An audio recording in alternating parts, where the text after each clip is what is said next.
আর যখন ফিরলো তখন তুমি ছাড়া আর কে কে বন্ধু আছে আয়েশার এখানে? স্যার এ হলো প্রীতি আর এ হলো বিশাল স্যার, আয়েশার বয়ফ্রেন্ড। দেখে তো মনে হচ্ছে আয়েশার কারোর সঙ্গে হাতাহাতি হয়নি। ও ফোন রিসিভ করার জন্য বাইরে গেছিল আর ওখানে খুনি আগে থেকে ওর জন্য ওয়েট করছিল। তার মানে স্যার খুনি এসব প্ল্যান করে করেছে? না পঙ্কজ, এটা তো প্ল্যান মার্ডার মনে হচ্ছে না। যদি প্ল্যান মার্ডারই হতো তাহলে ও অন্য কোনো হাতিয়ার ইউজ করতো, কাঁচের ইউজ করতো না।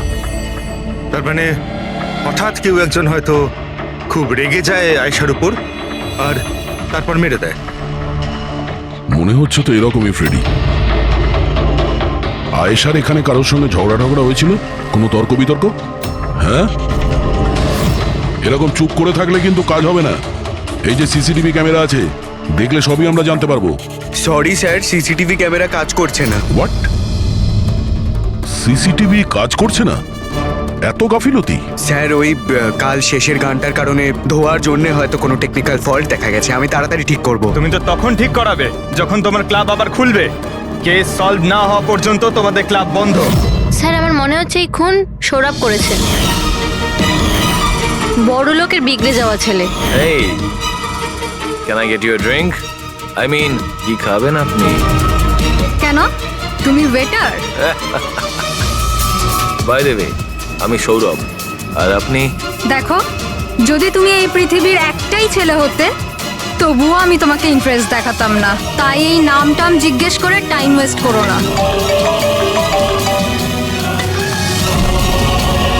যখন আয়েশাকে উত্তর দেয়নি তখন ও রেগে পিছন পিছন বাইরে গেল। সৌরভ কোথায়? স্যার ও তো নেই। তোমাকে বলেছিলাম না আমি, কেউ এই ক্লাব থেকে বাইরে যাবে না। স্যার যেতে দিইনি আমি। হয়তো ও অপরাধ করার পরেই পালিয়ে গেছে, আয়েশার ভেতরে আসার আগেই। এই আয়েশা আর সৌরভ বাইরে কোন দিকে গেছিল? স্যার ওইদিকে।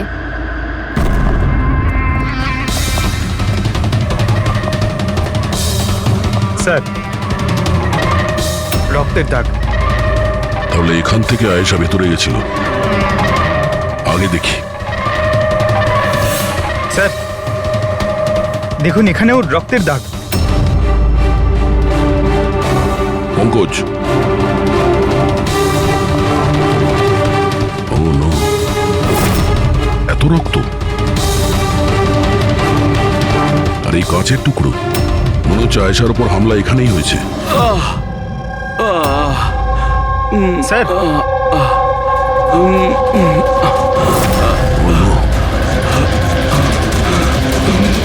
আচ্ছা, সৌরভ নয় তো? এর পরিস্থিতি খুব খারাপ। অ্যাম্বুলেন্সকে ফোন করো। ক্লাবে এতগুলো লোকের মাঝখানে একটা মেয়ের খুন হয়ে গেল। মামসাদদের খুঁজে পাওয়া যাচ্ছে না। সিসিটিভি ক্যামেরা আছে কিন্তু কাজ করছে না। তার থেকেও বড় কথা, এখানে কেউ কিছু হতে দেখেনি। কি অদ্ভুত ব্যাপার না? আয়েশা এভাবে আমাকে ফেলে রেখে যেতে পারে না। আমাদের এখানে আসাই উচিত হয়নি। Please don't Cry. নিজেকে এভাবে দোষ দিও না। ডোন্ট ওয়ারি, সব ঠিক হয়ে যাবে। আপনার বান্ধবীর এখানে খুন হয়েছে আর আপনার এই ব্যবহার? হ্যাঁ, এতক্ষণ ধরে এখানে যা হয়েছে তাতে মনে হচ্ছে যে খুনি এখানে আয়েশাকে মারার উদ্দেশ্য তো এসেছিল না, রেডি হয়ে আসেনি।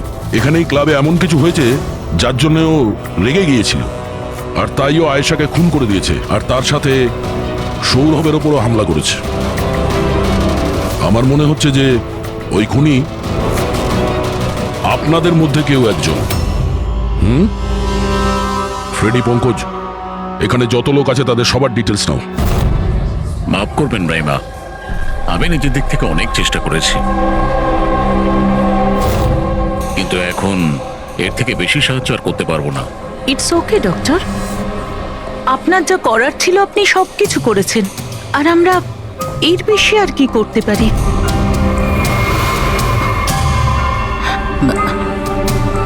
What happen doctor? আপনি ঠিক আছেন তো? হ্যাঁ, আমি ঠিক আছি। আমার একটা অস্বস্তি হচ্ছে। Excuse me. কোথায় যাচ্ছেন আপনি? আমি ওয়াশরুম থেকে আসছি। তানিশা, আয়েশার মৃত্যুর আগে তোমার সাথে ওর ফোনে কথা হয়েছিল, তাই না? আচ্ছা, ওই ফোন কলের ব্যাপারে আমাদের কিছু ডিটেলে বলতে পারবে?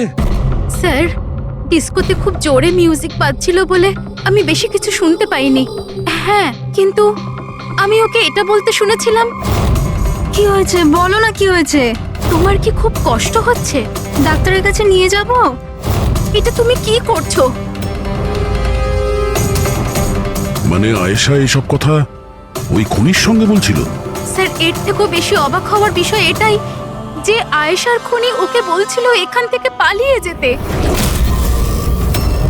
আশ্চর্য ব্যাপার, খুনি আয়েশাকে পালিয়ে যেতে বলছিল অথচ আয়েশা খুনির চিন্তা করছিল। আচ্ছা তুমি একটা কথা বলো তো, তুমি ওই ভয়েসটা চিনতে পারবে যার সাথে আয়েশা কথা বলছিল? না স্যার।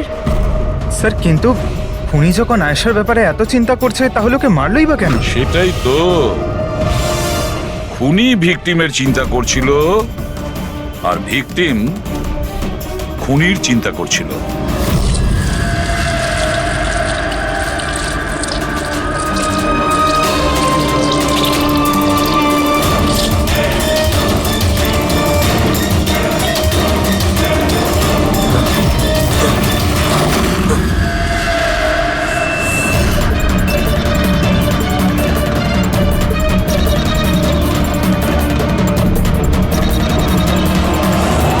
গান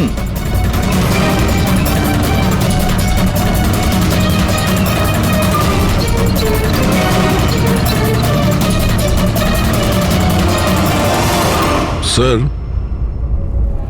ওর যেখানে গুলি লেগেছে সেটা ছাড়া ওর শরীরে আর কোথাও আঘাতের চিহ্ন নেই। মনে হচ্ছে খুনি হঠাৎ এখানে এসে ওর উপরে গুলি চালিয়ে দিয়েছে। এরকম হতেই পারে। এই দেখো, এখানেও রক্ত। একটা কথা বুঝতে পারছি না স্যার, খুনি গানটা এখানে ফেলে রেখে গেল কেন? ও তো নিজের সঙ্গে গানটাকে নিয়েও যেতে পারত। সেটাই তো আশ্চর্য ব্যাপার যে খুনি এই গানটা এখানে এই ক্রাইম স্পটে কেন রেখে গেছে।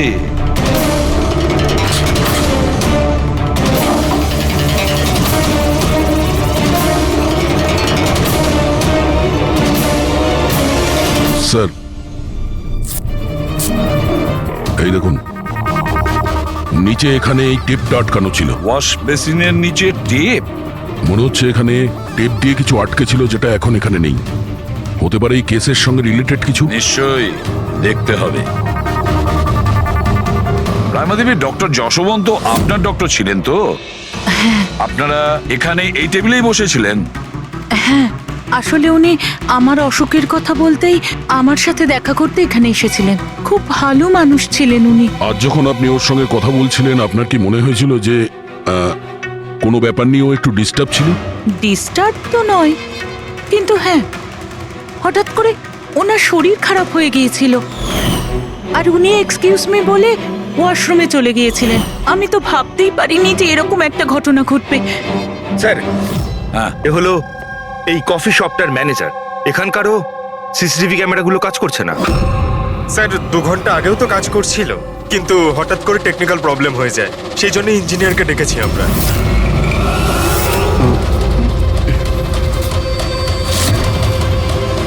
এই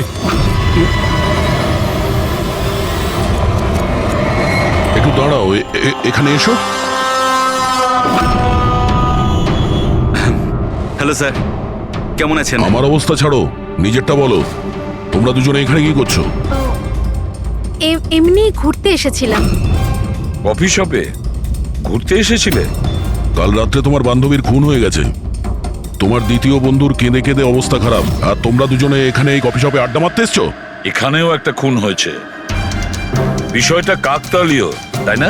সত্যি কাকতালীয়ই বটে, কারণ আমরা তো জানি না ডক্টর যশবন্ত কে। হ্যালো, ওকে বিউরোতে নিয়ে এসো। ওকে ওকে ওকে ওকে ওকে, থ্যাংক ইউ ভেরি মাচ। কি জানিস পঙ্কজ, অনেক লোক ছিল এই ডিস্কোটায় যখন আয়েশা খুন হয়, আর এক একজনের ফোন ট্র্যাক করে এইটা জানার জন্য যে মার্ডারের সময় আয়েশার আশেপাশে কেউ ছিল না। তো এই আমার তো চোখ ব্যথা করতে শুরু করেছে।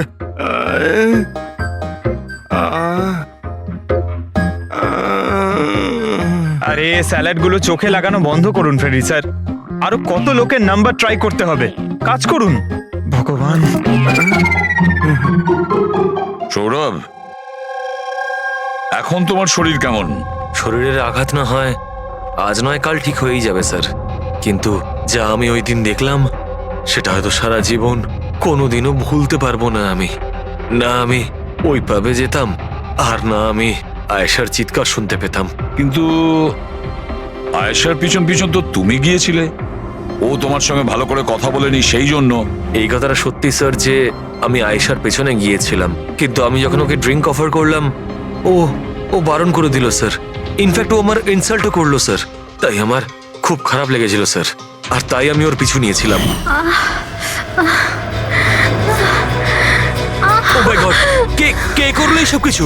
চলো তোমাকে আমি হসপিটালে নিয়ে যাই।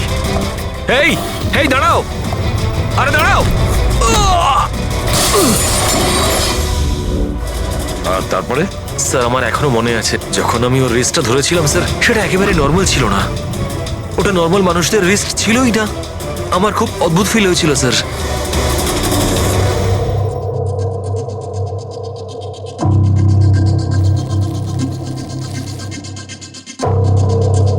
তাহলে আপনি বলছেন ডক্টর সালুকে যে এই বন্দুকের উপর কিছু চটচটে লেগে আছে? হ্যাঁ, ওই চটচটে জিনিসটা রাবারের মতো, ওই যেমন সেলোটেপে হয় না, ওই রকম। সেলোটেপ গান? ও, তাহলে খুনি আগে থেকেই ওয়াশ বেসিনের নিচে গানটাকে লুকিয়ে রেখেছিল। তাহলে এই মার্ডার একটা প্ল্যান মার্ডার ছিল।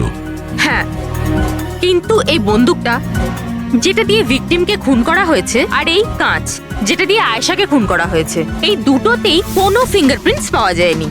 কিন্তু ভাই, এই কাঁচটার টুকরোর ওপর একটা বিশেষ ধরনের কেমিক্যাল লেগে আছে, যেমন ধরো প্লাস্টিক কেমিক্যাল।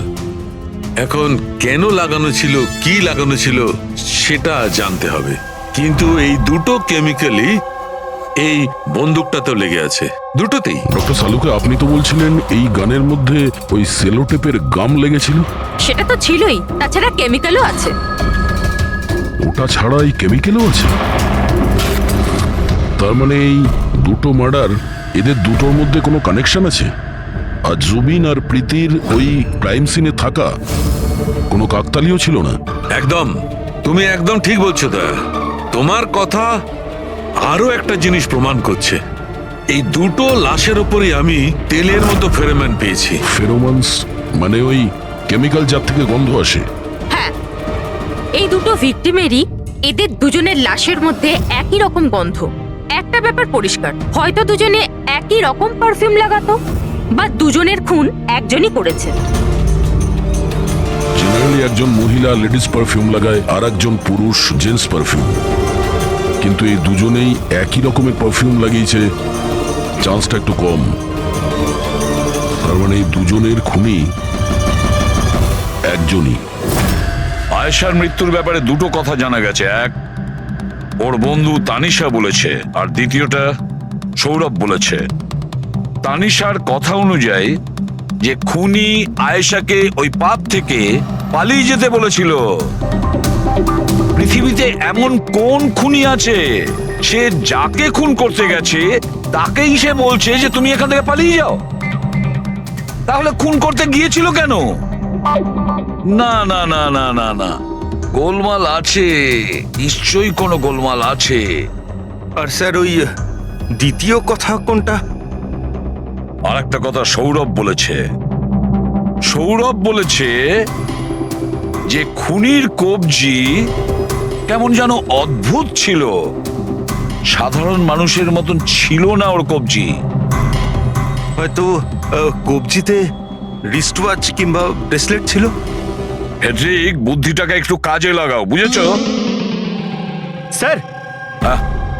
স্যার, দুটো ক্রাইম সিনেই একটা নম্বর কমন। সেটা কার?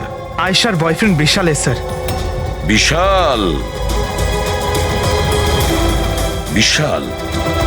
এই বিশালকে তো কফি শপে দেখাই যায়নি, তাহলে কফি শপে গেল?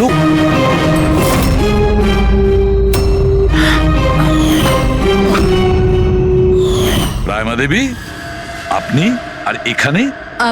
স্যার, এটা আমারই বাড়ি, কিন্তু আপনারা এখানে? ওনাকে কি খুন করেছে সেটা জানতে পেরেছেন? রাইমা, এরা কারা?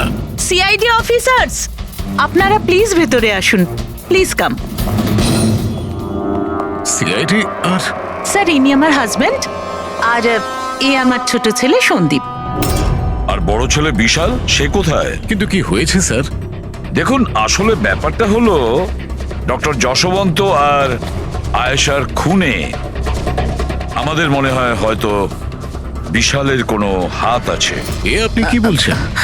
অভিযোগ প্রমাণিত হয়নি, কাউকে গ্রেপ্তার করতে পারেননি, তো যে কোনো কাউকে ফাঁসিয়ে দেবেন? দেখুন, সিআইডির কাজই হচ্ছে অপরাধী পর্যন্ত পৌঁছানো, নাকি কোনো নিরপরাধীকে ধরে এই কেসটা বন্ধ করে দেওয়া। আপনি দয়া করে একটু বিশালকে ডাকবেন। দাদা খুন করতেই পারে না, আপনারা দয়া করে ওকে ধরে নিয়ে যাবেন না। সন্দীপ, আমরা কিন্তু তোমার দাদাকে এখানে ধরতে আসিনি, আর আমরা এটাও বলিনি যে তোমার দাদা কিছু করেছে। আমরা তো তোমার দাদাকে কিছু প্রশ্ন করব, ব্যাস। আপনারা আমাকে সন্দেহ করছেন? এক মিনিট বিশাল, তুমি ভেতরে যাও। আমি এই সিআইডির লোকেদের তোমায় বিরক্ত করতে দেবো না। দেখুন, সিআইডির কাজে বাধা দেওয়াও কিন্তু একটা অপরাধ, তাই প্লিজ আমাদের নিজেদের কাজ করতে দিন। বিশাল,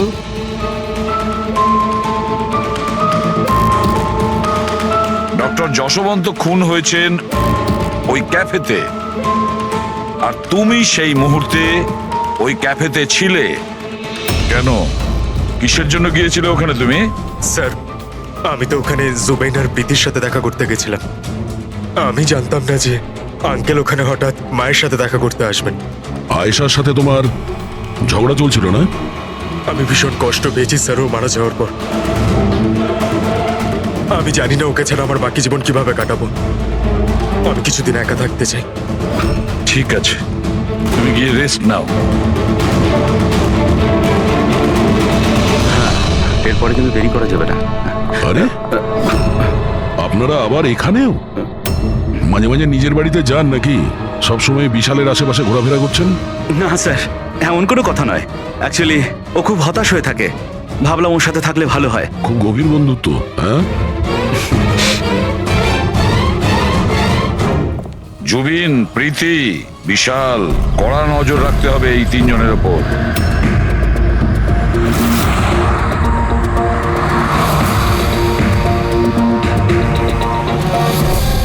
তিনজনের বাড়িতে এমন ক্যামেরা ফিট করেছি না স্যার, একটা মাছি ঢুকলেও সব টের পেয়ে যাবো আমরা। তুই যাই বলিস, কাজের লোক, দুধওয়ালা আর সবজিওয়ালা, এদের মাধ্যমে গোপন ক্যামেরা বসাবার আইডিয়াটা কিন্তু দারুণ ছিল। ভালো ছিল না? কিন্তু আমার ছিল না, দয়া স্যারের ছিল। আচ্ছা, হ্যাঁ, আর উনি আমাদেরকে এখানে বসিয়ে দিয়েছেন যাতে আমরা এখানকার সিসিটিভি ফুটেজ চেক করতে পারি।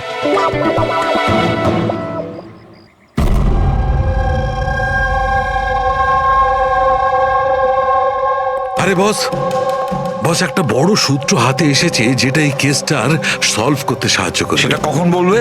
আরে বলছি তো। আরে তাহলে বলো তাড়াতাড়ি। আরে ভাই, নিঃশ্বাস তো নিতে দাও।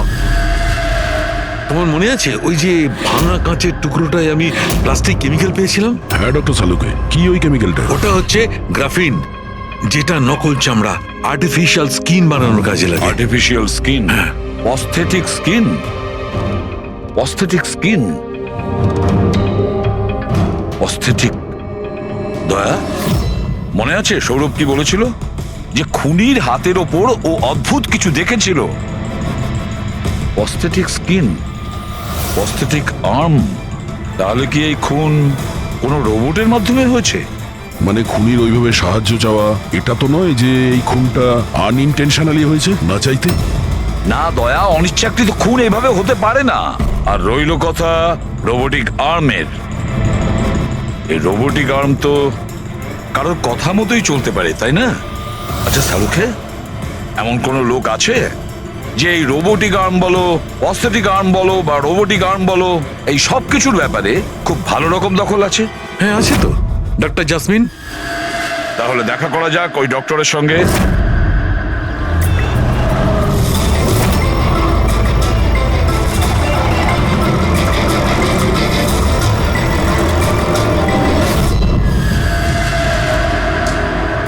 ডক্টর জাসমিন, আমরা এটা জানতে চাই যে যদি এই এরকম প্রস্থেটিক লাগানো হাত লাগানো হয়েছে, রোবোটিক আর্ম, তাহলে কি ওই হাত, ওই আর্ম অন্য কারোর ইনস্ট্রাকশনে কাজ করতে পারে?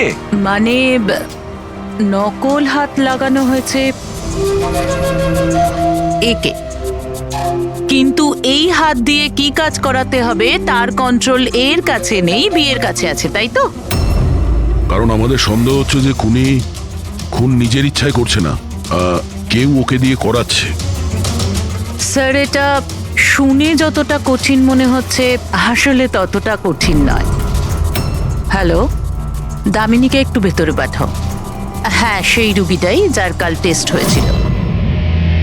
রুগী?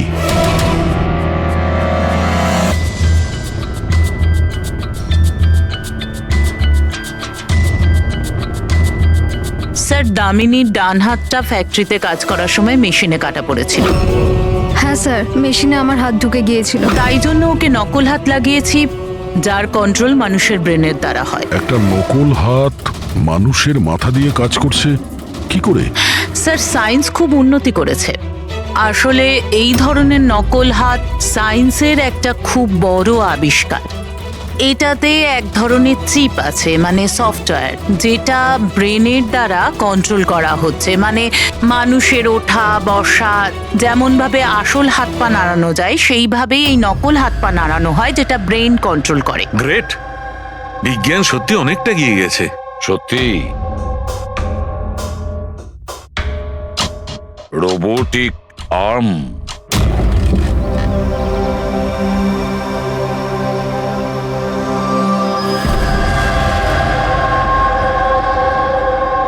বাই।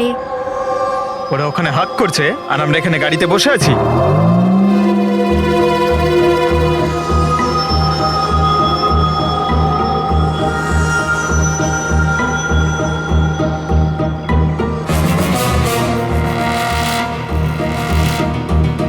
ফ্রেডি স্যার, এই বিশাল তো প্রীতির বাড়িতে যাচ্ছে।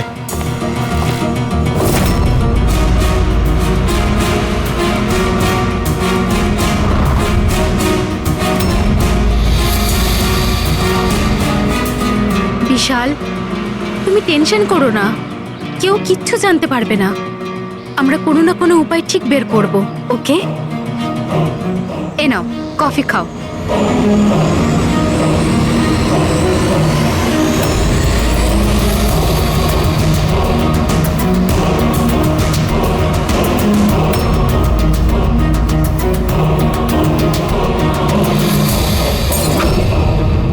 বিশাল, প্রীতি! আরে ওকে। প্রীতি, পালাও!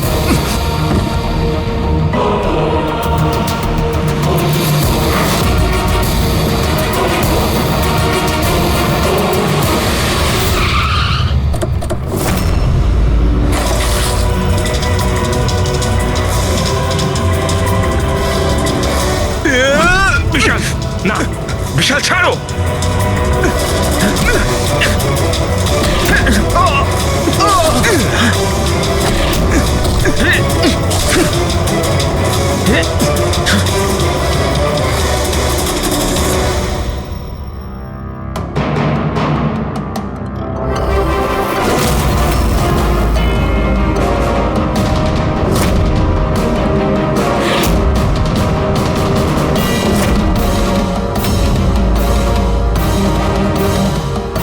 আমি স্বীকার করছি, আয়েশা আর ডক্টর আঙ্কেলকে খুন আমি করেছি স্যার।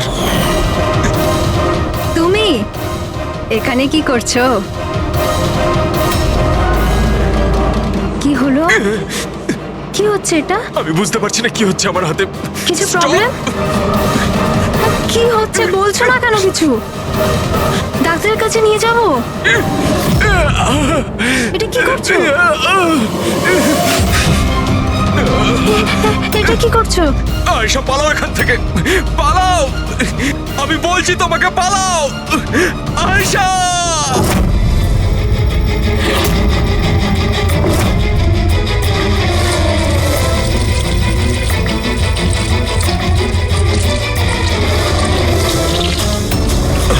ডক্টর, পালিয়ে যাও এখান থেকে। কি করছো এগুলো? আমি কি করবো স্যার? আমার নিজের হাতের উপরে কোনো কন্ট্রোল নেই। কি? তোমার হাত তোমার কন্ট্রোলে থাকে না? এর মানেটা কি? জানি না, হঠাৎ করে মাঝে মাঝে কি হয়ে যায়। সেই কারণে তুমি আয়েশাকে ওখান থেকে চলে যেতে বলেছিলে? হ্যাঁ স্যার, আমি আয়েশাকে ওখান থেকে পালাতে বলেছিলাম, আয়েশা পালাও এখান থেকে, পালাও। আর আমি অনেকবার চেষ্টা করেছিলাম যাতে আমি ডক্টর আঙ্কেলের কোনো ক্ষতি না করি। ডক্টর, পালাও এখান থেকে তুমি। একটা কথা বলো, কেন গিয়েছিলে তুমি ওই ক্যাফেতে? আমি ওখানে ডক্টর আঙ্কেলের কাছে আমার হাত ঠিক করাতে গেছিলাম, আর জুবেইন, প্রীতি আমাকে সাহায্য করছিল, কারণ আমি আমার বাড়িতে বলতে পারতাম না যে আয়েশাকে আমি নিজের হাতে খুন করে দিয়েছি স্যার। আমি জানি স্যার, আমার কথায় বিশ্বাস করাটা খুবই কঠিন, কিন্তু সত্যি এটাই, খুন আমি নয়, বরং আমার হাত করেছে। ডক্টর জাসমিন, বিশাল যা যা বলছে সেটা সত্যি? আমি বলতে চাইছি যে এটা কি সম্ভব যে একটা রোবোটিক আর্ম নিজে থেকেই ডেভেলপ করে আর সেই কারণেই তার মনে হয়েছে যে খুন করা যেতে পারে? চান্সেস কম স্যার, কিন্তু হ্যাঁ, হাতের ভেতরে লাগানো এই চিপকে কেউ যদি হ্যাক করে তাহলে হতে পারে। কি প্রস্থেটিক হাতে লাগানো সফটওয়্যার হ্যাক করা যায়? হ্যাঁ দাদা, হ্যাক হতেই পারে, এটা পসিবল। যখন হ্যাকার এই নকল হাতের চিপ হ্যাক করে, তখন এই নকল হাতটা তার ব্রেন দ্বারা কন্ট্রোল হয় না যার শরীরে এটা লাগানো আছে, বরং এই নকল হাতটা কন্ট্রোল হয় হ্যাকারের ব্রেন দ্বারা। তার মানে কেউ একজন বিশালের এই রোবোটিক আর্মের সফটওয়্যারটা হ্যাক করেছিল আর তারপরে ওকে দিয়ে খুন করায়। স্যার, এর থেকে ভালো তো আমি এক হাতেই আমার সারাটা জীবন কাটিয়ে দিই। যে হাতটা অন্যদের জীবন কেড়ে নিচ্ছে, এরকম হাত আমার চাই না স্যার। বিশাল, একটা কথা বলো, তোমার এই হাত তোমাকে বলছে যে সেই কাউকে মারতে চায়, তখন তুমি কি ভাবো? তখন তোমার মনের অবস্থা কি হয়, কি চলে তোমার মাথার ভেতরে? স্যার, 2-3 মিনিট সময় লাগে। আমি পুরোপুরি ভাবে চেষ্টা করি আমার হাতকে কন্ট্রোলে আনার, কিন্তু 2 মিনিট পর আমার হাতই জিতে যায় স্যার।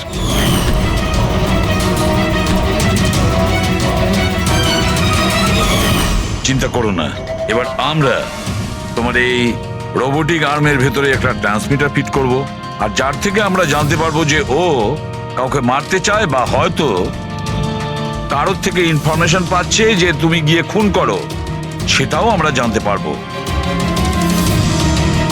আচ্ছা বিশাল, একটা কথা বলো, তোমার আসল হাত হারালে কি করে? স্যার, আমি গত বছর ঘুরতে যাচ্ছিলাম, সেখানে একটা রোড অ্যাক্সিডেন্ট হয়। ব্যাস।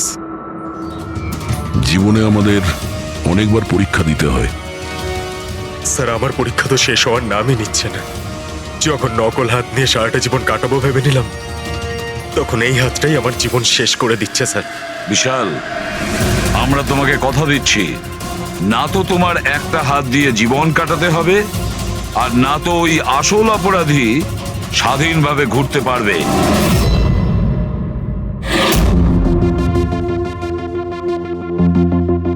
বিশাল, অপরাধী প্রথমে বিশালকে দিয়ে আয়েশাকে খুন করায়।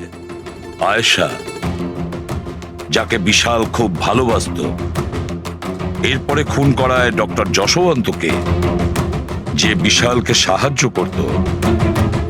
এরপরে প্রাণ নিতে চেষ্টা করে প্রীতির, যে বিশালের বন্ধু ছিল। এরা প্রত্যেকেই হলো বিশালের শুভাকাঙ্ক্ষী, আর এরা প্রত্যেকে বিশালের আপনজন। সবাই বিশালের খুব কাছের মানুষ। তাহলে এই অপরাধী কে হতে পারে? কে সেই অপরাধী? এও তো কোনো কাছের মানুষ হতে পারে, বিশালের কোনো আপনজন। পঙ্কজ, বিশালের অ্যাক্সিডেন্টের পুরো ডিটেল আমার চাই, A to Z। Hello sir, আমি Jaspal. Computer expert? Yes sir. Computer hack করতে পারো? যত বড়ই কম্পিউটার হোক বা সার্ভার, এক তড়িতে হ্যাক করতে পারি। রোবোটিক আর্মের সিস্টেম হ্যাক করতে হবে, পারবে? নিশ্চয়ই স্যার, পারবো। এতে সবকিছু পেয়ে যাবে। হয়ে যাবে স্যার। আর এটার জন্য আমি ট্রেস রাউটিং এর ইউজ করব। সেটা আবার কি? হ্যাঁ স্যার, এই টেকনোলজিটার সাহায্যে বিশালের আশেপাশে প্রত্যেকটা কম্পিউটারকে আমি দেখতে পাবো। মূলত মেশিনের মধ্যে যে হোস্ট নেম আর অ্যাড্রেস থাকে সেটাকেই হ্যাক করতে হয়। আচ্ছা, আর ট্রেস রাউটিং এর সাহায্যে আমরা শহরের যে কোনো জায়গায় বসে থাকা যে কোনো হ্যাকারকে খুব ইজিলি খুঁজে বের করতে পারবো। ফ্যান্টাস্টিক। আর যে বিশালের রোবোটিক আর্মের সিস্টেম হ্যাক করেছে, এবার আমরা ওর সিস্টেমকে হ্যাক করব।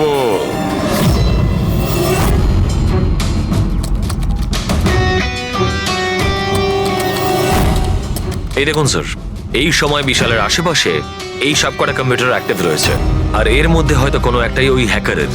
শুধু একবার জানতে পেরে যাই ওই কম্পিউটারটা কোনটা, তাহলেই কাজটা সহজ হয়ে যাবে। যশপাল, তাড়াতাড়ি করো, আমাদের হাতে সময় কম। বিশাল আজকে আমাকে বাড়িতে কেন ডাকলো? আঙ্কেল আন্টিও নেই, জানি না কি ব্যাপার।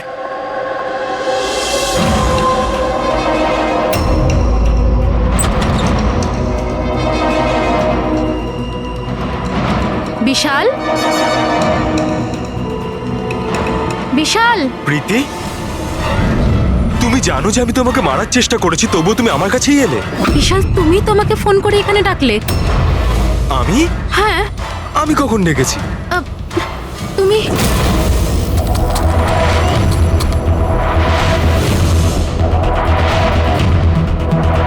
নো!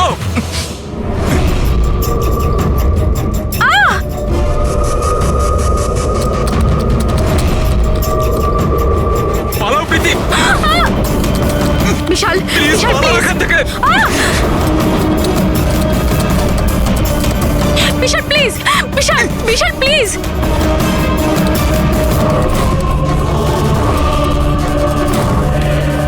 ইয়েস স্যার, ওই হ্যাকারের লোকেশন পেয়ে গেছি।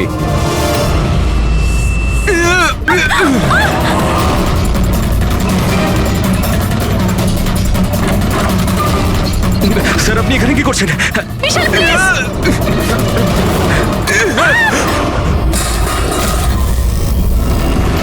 অনেক হয়েছে হ্যাকিং।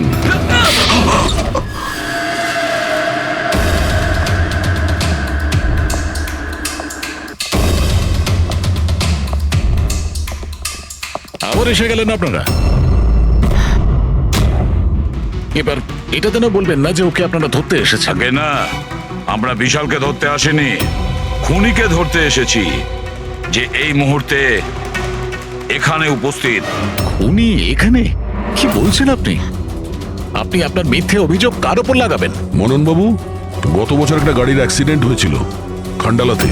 3 জন ছিল ওই গাড়িতে। 22 বছরের ছেলে বিশাল, 15 বছরের ছেলে সন্দীপ, আর 9 বছরের ছোট বাচ্চা সোনিয়া। গাড়ি বিশাল চালাচ্ছিল। গাড়ির অ্যাক্সিডেন্ট খুব সাংঘাতিক হয়েছিল। বাচ্চা মেয়ে সোনিয়া স্পট ডেড হয়ে গেছিল। আর আর সন্দীপ প্যারালাইজড হয়ে গেছিল। ও এখনো চলতে পারে না। এসব আপনি কি করে জানলেন আঙ্কেল? ওই অ্যাক্সিডেন্টে সব থেকে কম আঘাত লেগেছে বিশালের, তবে যে আঘাতটা লেগেছে সেটাও কম নয়। বিশালের নিজের হাতটা হারাতে হয়েছে।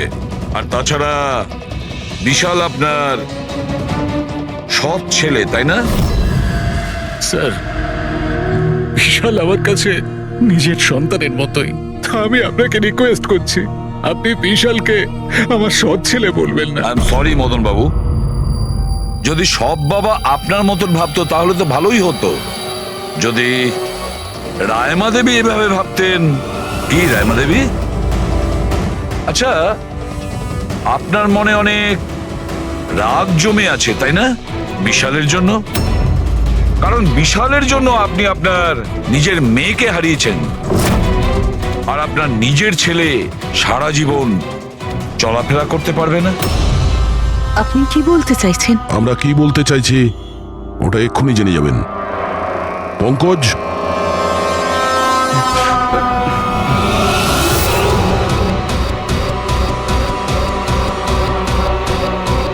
সরি আন্টি, কিন্তু আমি ওদের সবকিছু বলে দিয়েছি যে আপনার বলার জন্যই আমি এসব করেছি। আমি ওই সফটওয়্যারগুলোকে হ্যাক করেছিলাম, আর আমি সব জায়গার সিসিটিভি গুলোকে হ্যাক করে বন্ধ করে দিয়েছিলাম।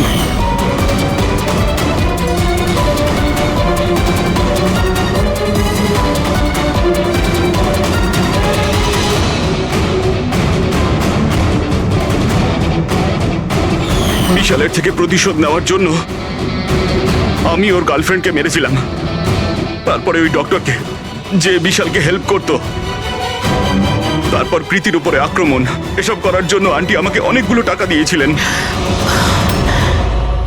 তুমি যে এতটা নিচে নেমে যাবে আমি ভাবতেও পারিনি। ঠিক আছে, সত্যিটা যখন আপনাদের সামনে এসেই গেছে, তখন আমি আপনাদের সবাইকে এটাও বলছি যে আমি তোমাকে মারার পর ওকেও মারতে চেয়েছিলাম। কারণ যেভাবে আমার আপনজনেরা কষ্ট পেয়েছে, আমিও চেয়েছিলাম বিশাল সেই কষ্টই পাক, ততটা যন্ত্রণা ওরও হোক। ওটা অ্যাক্সিডেন্ট ছিল, একটা ভুল। ভুল? তোমার একটা ভুলের জন্য আমার সারা জীবন অন্ধকার হয়ে গেছে। তুমি রাশ ড্রাইভিং করেছিলে, আর শাস্তি কারা পেল? আমি আর আমার সন্তানেরা। মা, আমি তোমাকে শুধু নিজের মা নয়, ভগবান ভেবেছিলাম। যদি আমাকে শাস্তি দিই তুমি শান্তি পেতে, তাহলে আমাকে অন্তত একবার বলতে পারতে। হাসি মুখে আমি জীবন দিয়ে দিতাম। আমি তোমার জীবনটা চাইনি, আমি তো তোমাকে বাঁচিয়ে রেখে কষ্ট দিতে চেয়েছিলাম। আর আপনারা সবাই আমাকে দোষ দিতে পারেন না, কারণ আমি যা করেছি সেটা আমার মায়ের মমতার জন্য করেছি। রায়মা দেবী, মা শব্দের অর্থ আপনি জানেন না, সেজন্যই আপনি এত বড় অপরাধ করেছেন। আরে মা তো সেই হয় যে শুধু নিজের নয়, অন্যের সন্তানকেও স্নেহ ভালোবাসা দিয়ে আগলে রাখতে পারে। বিশাল হয়তো আপনার গর্ভের সন্তান নয়, কিন্তু মা বলে তো ও ডাকতো, ও আপনাদের পরিবারেরই একটা অংশ। কোনো মাই তার ছেলের ওপর এইভাবে প্রতিশোধ নিতে পারে না। হ্যাঁ, সেটাও এত ঘৃণ্য। দুটো লোকের প্রাণ নিয়েছেন। না রায়মা দেবী, আপনি বড় ভুল করেছেন, বিশাল ভুল করেছেন। আদালত আপনাকে কোনোদিন ক্ষমা করবে না, কোনোদিন ক্ষমা করবে না। কঠোরতম শাস্তি হবে আপনার।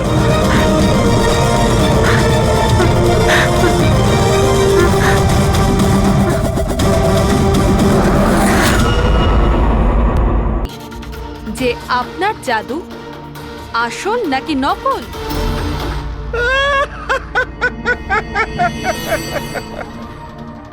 মল্লিকা, ফেমাস লেডি ম্যাজিশিয়ান, কিন্তু আমার মতন এত সাফল্য অর্জন করতে পারেনি।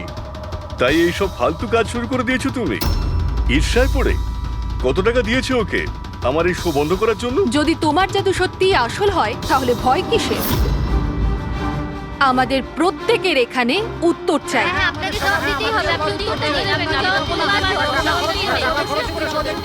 শুনুন বস, এরা সবাই আমাদেরকে দেখছে, আপনি প্লিজ কিছু করুন। আপনি উত্তরটা দিয়ে দিন প্লিজ, না হলে আমাদের মান সম্মান মাটিতে মিশে যাবে। ঠিক আছে, আমার কোন জাদু দেখতে চাইছেন আপনারা? এক্সকিউজ মি, ওই চেয়ারটা নিয়ে স্টেজে রাখুন তো।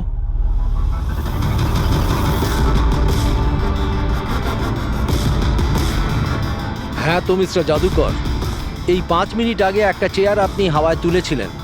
আমি চাই যে আপনি এই চেয়ারটা, হ্যাঁ মানছি এই চেয়ারটা আপনার নয়, তবুও আমি বিশ্বাস করি আপনি এটা পারবেন। এই চেয়ারটাকেও আপনি হাওয়ায় উড়িয়ে দেখান না। হ্যাঁ হ্যাঁ, আমরা দেখব, আমরা দেখতে চাই। দেখান দেখান, এটাও করে দেখান।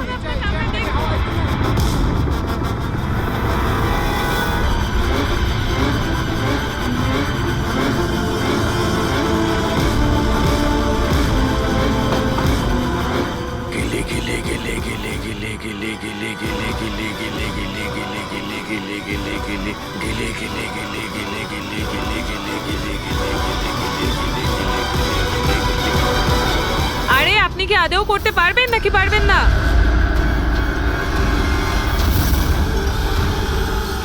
কি হলো স্যার, চেয়ারটা কি খুব ভারী হয়ে গেল? আমি বলবো কেন হচ্ছে না, কারণ ইনি কোনো জাদুকর নন, একটা ভণ্ড। একটা শব্দ যদি মুখ থেকে বার করিস না, এখানেই জ্যান্ত বোঝানো তোকে। জাদু দেখাই আমি, জাদু।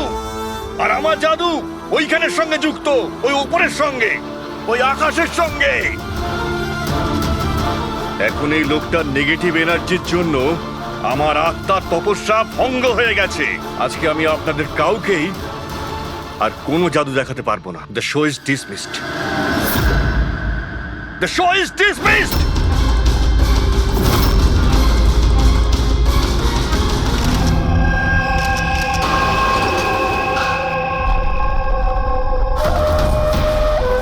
আরে ভাই ফ্রেডি, এই মিডিয়ার লোকেদের সামলাও তুমি। সরে যান প্লিজ, সাইড দিয়ে যেতে দিন প্লিজ। একটু শুনুন।